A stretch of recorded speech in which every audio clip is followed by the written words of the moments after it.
प्रिय बच्चों, सदा खुश रहो। मैं हूं सुशीला शर्मा। इस रीतम अध्ययन चैनल में आपका हार्दिक स्वागत है। बच्चों, मैंने आपके लिए 7वीं कक्षा का संस्कृत विषय का सभी पाठों का हिंदी अनुवाद और प्रश्नों के उत्तर तैयार किए हैं। तो आज हम हल करेंगे प्रश्न उत्तर पाठ 14 अनारिकायाः जिज्ञासा के। और इस पाठ का हिंदी अनुवाद इस वीडियो के डिस्क्रिप्शन में दिए हुए लिंक पर जाकर आप देख सकते हैं। तो चलिए शुरू करते हैं प्रश्न उत्तर। इससे पहले देखिए ये छोटी सी झलक।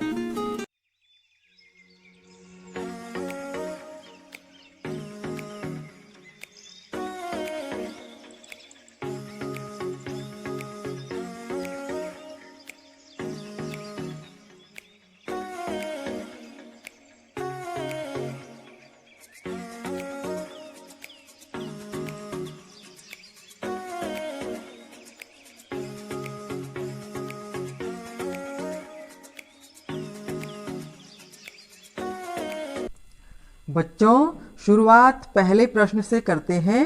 पहला प्रश्न है उच्चारणम कुरुता। नीचे लिखे सभी शब्दों के उच्चारण करने हैं, जैसे मंत्री, कर्मकरः, भ्रातॄणाम, नेतरी, निर्माणम, जिज्ञासा, उद्घाटनार्थम, अपृच्छत, भ्रात्रा, पित्रे, पितृभ्याम, चिंतयति। तो बच्चों, आपको भी इसी तरह उच्चारण करना है। इस तरह शब्द जल्दी याद हो जाते हैं। अब समझते हैं प्रश्न नंबर 2। अधोलिखिता नाम प्रश्नानाम उत्तराणि लिखत। नीचे लिखे सभी प्रश्नों के उत्तर लिखने हैं। बच्चों, मैंने नीचे लिखे सभी प्रश्नों के उत्तर लिखकर तैयार किए हैं। तो चलिए अब हम इन्हें पढ़कर समझते हैं। प्रश्न क है कस्याः महती जिज्ञासा वर्तते, अर्थात किसकी सब कुछ जानने की बड़ी इच्छा रहती है।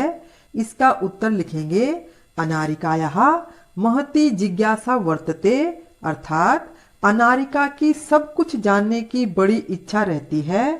प्रश्न ख है मंत्री किमर्थम आगच्छति, अर्थात मंत्री जी किस लिए आ रहे हैं। इसका उत्तर लिखेंगे मंत्री सेतोः उद्घाटनार्थम आगच्छति, अर्थात मंत्री जी पुल का उद्घाटन करने के लिए आ रहे हैं।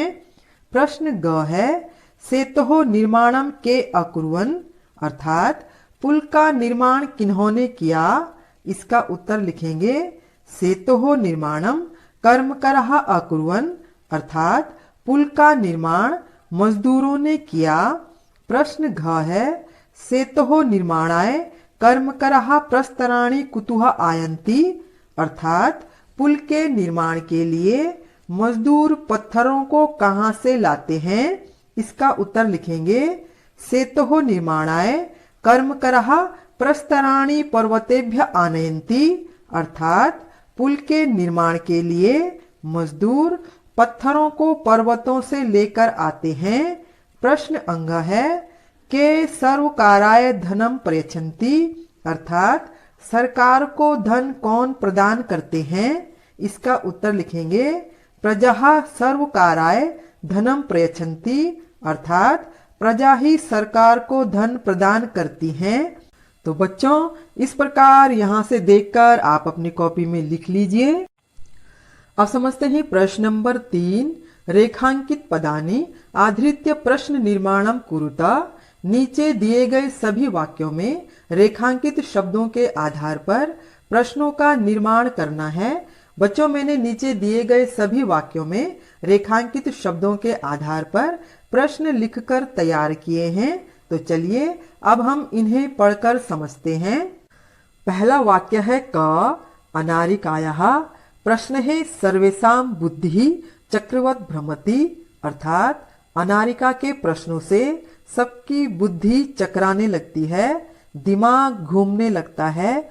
यहाँ पर अनारिकायाः शब्द रेखांकित है, इसलिए इसके आधार पर इसका प्रश्न बनेगा कस्याः प्रश्न है सर्वेषां बुद्धि चक्रवत् भ्रमति, अर्थात किसके प्रश्नों से सबकी बुद्धि चकराने लगती है, दिमाग घूमने लगता है। ख वाक्य है मंत्री सेतोः उद्घाटनार्थम आगच्छति, अर्थात मंत्री जी पुल का उद्घाटन करने के लिए आ रहे हैं। यहाँ पर उद्घाटनार्थम शब्द रेखांकित है, इसलिए इसके आधार पर इसका प्रश्न बनेगा मंत्री सेतोः किमर्थम आगच्छति, अर्थात मंत्री जी पुल का क्या करने आ रहे हैं। ग वाक्य है कर्मकराः सेतोः निर्माणम कुर्वन्ति, अर्थात मजदूर पुल का निर्माण करते हैं। यहाँ पर कर्मकराः शब्द रेखांकित है, इसलिए इसके आधार पर इसका प्रश्न बनेगा के सेतोः निर्माणम कुर्वन्ति, अर्थात कौन पुल का निर्माण करते हैं। घ वाक्य है पर्वतेभ्य प्रस्तराणि आनीय सेतोः निर्माणम भवति, अर्थात पर्वतों से पत्थरों को लाकर पुल का निर्माण होता है। यहाँ पर पर्वतेभ्य शब्द रेखांकित है, इसलिए इसके आधार पर इसका प्रश्न बनेगा कुतुः प्रस्तराणि आनीय सेतोः निर्माणम भवति, अर्थात कहाँ से पत्थरों को लाकर पुल का निर्माण होता है। अंगा वाक्य है जनः सर्वकाराय देशस्य विकासार्थम धनम ददति, अर्थात लोग सरकार को देश के विकास के लिए धन देते हैं। यहाँ पर सर्वकाराय शब्द रेखांकित है, इसलिए इसके आधार पर इसका प्रश्न बनेगा जनः कस्मै देशस्य विकासार्थम धनम ददति, अर्थात लोग किसको देश के विकास के लिए धन देते हैं।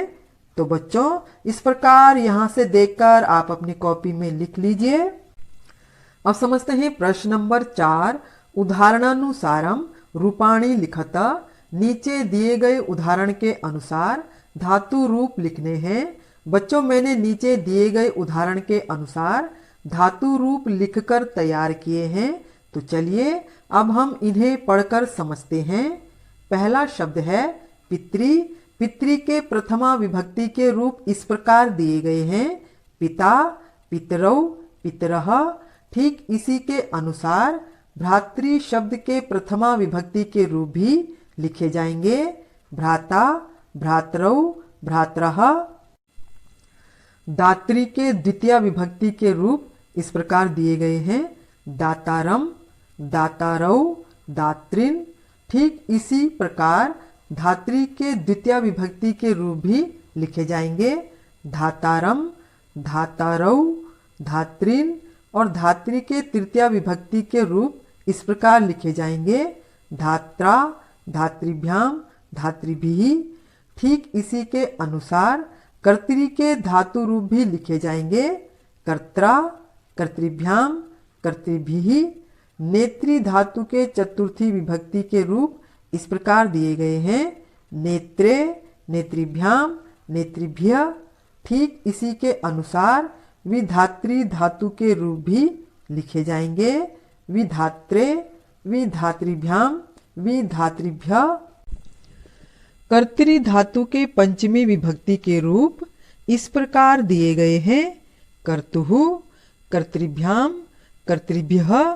ठीक इसी के अनुसार हर्तरी धातु के रूप भी लिखे जाएंगे हर्तुः, हर्तृभ्याम, हर्तृभ्यः। पितृ धातु के षष्ठी विभक्ति के रूप इस प्रकार दिए गए हैं पितुः, पित्रोः, पितॄणाम। ठीक इसी के अनुसार भ्रातृ धातु के रूप भी लिखे जाएंगे भ्रातुः, भ्रात्रोः, भ्रातॄणाम। सवित्री धातु के सप्तमी विभक्ति के रूप इस प्रकार दिए गए हैं सवितरी, सवित्रोः, सवित्रिषु। ठीक इसी के अनुसार अभिनेत्री धातु के रूप भी लिखे जाएंगे अभिनेतरी, अभिनेत्रोः, अभिनेत्रिषु। जामात्री धातु के संबोधन रूप इस प्रकार दिए गए हैं हे जामातः, हे जामातरौ, हे जामातरः। ठीक इसी के अनुसार नप्तरी धातु के रूप भी लिखे जाएंगे हे नप्तः, हे नप्तारौ, हे नप्तारः।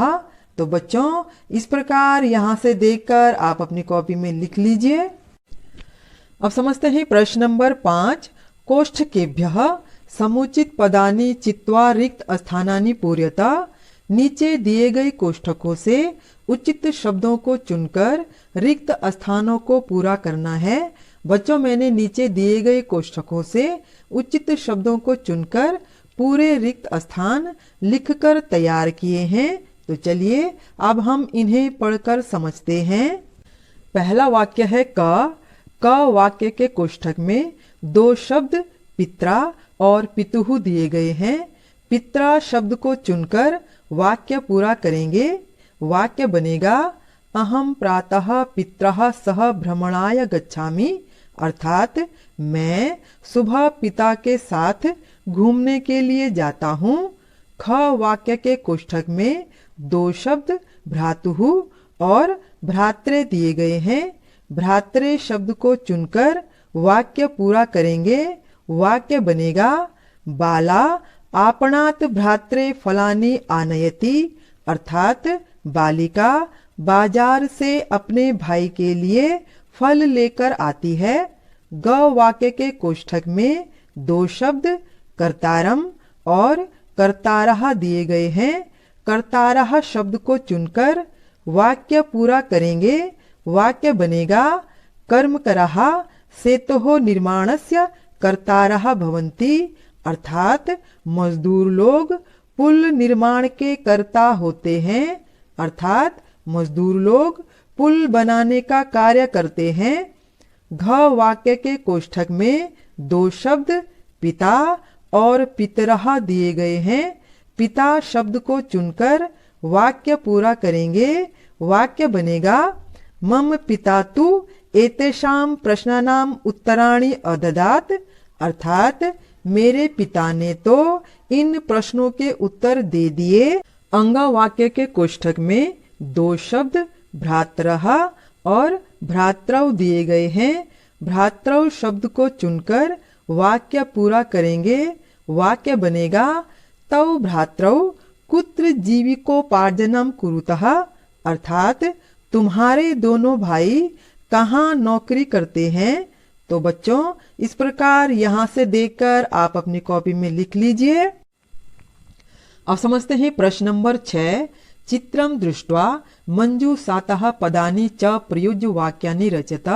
नीचे दिए गए चित्र को देखकर और हेल्प बॉक्स से शब्दों को जोड़कर वाक्यों की रचना करनी है।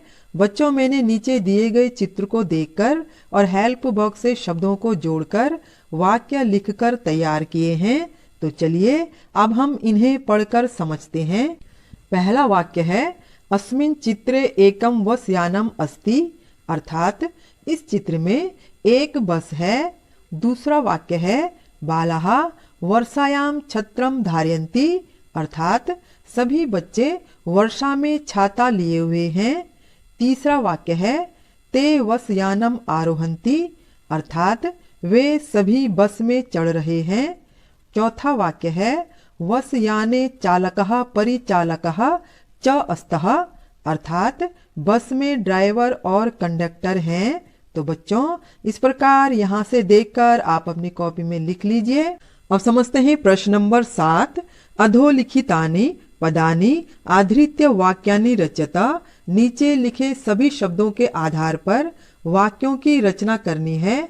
बच्चों, मैंने नीचे लिखे सभी शब्दों के आधार पर वाक्य लिखकर तैयार किए हैं। तो चलिए अब हम इन्हें पढ़कर समझते हैं। पहला शब्द है प्रश्नः। इसका अर्थ है बहुत सारे प्रश्न।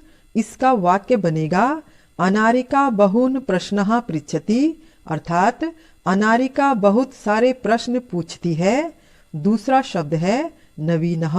इसका अर्थ है नया। इसका वाक्य बनेगा नद्याः उपरि नवीनः सेतुः निर्मितः, अर्थात नदी के ऊपर नया पुल बना है। तीसरा शब्द है प्रातः। इसका अर्थ है सुबह। इसका वाक्य बनेगा रामः प्रातः भ्रमितुं गच्छति, अर्थात राम सुबह घूमने के लिए जाता है।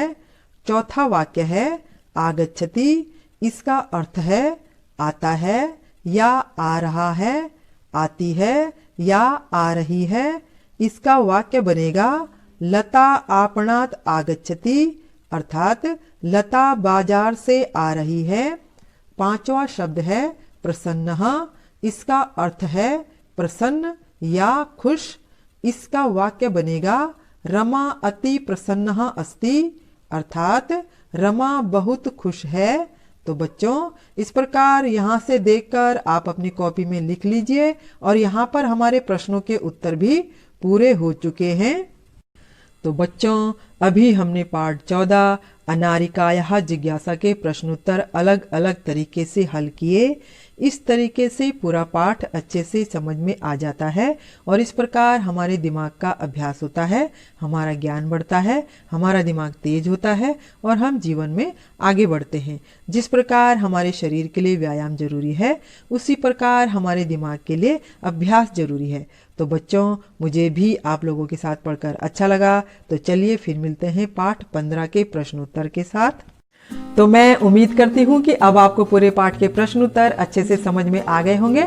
अगर आपको ये वीडियो पसंद आया हो तो लाइक और सब्सक्राइब जरूर करें और अगर कहीं पर कुछ समझ में नहीं आया हो तो कमेंट्स जरूर करें ताकि फिर आपको समझा सकूं। तो अब मैं आपसे विदा लेती हूँ, फिर मिलते हैं अगले वीडियो में। तब तक आप खुश रहिए, मस्त रहिए। धन्यवाद।